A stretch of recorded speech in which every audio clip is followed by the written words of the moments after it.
الصومال قبل 100 سنة كانت أغنى دولة في أفريقيا. قبل 100 سنة كان الصومال في الفترة ذيك يتصدقون على أهل الجزيرة العربية، حتى أنه حصل للأسف مجاعة في المدينة وقل فيها الطعام.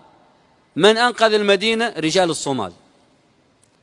ووصلتني قائمة بأسماء المتبرعين بالذهب من الصومال لأهالي المدينة، ومكتوب تبرعات إخواننا التجار في الصومال، وكانت مملكة، لأهالي المدينة المنورة كذا وكذا وكذا من الذهب، وكذا وكذا وكذا من الغنم، وكذا وكذا وكذا من الطعام.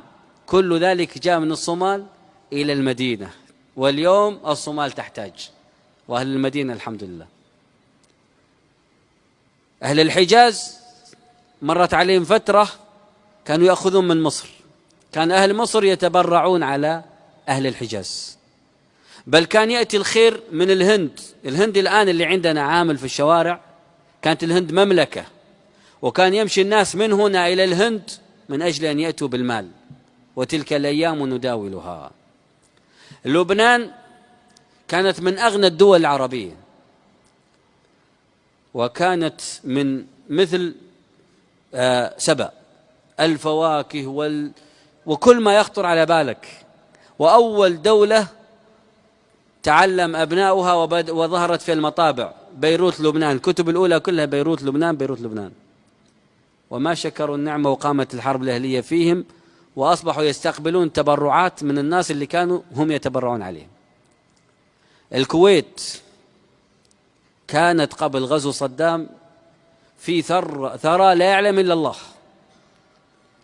إلى غير ذلك. الصومال سبب مجاعتهم اللي حصلت ما ذكر عنهم بعد ذلك.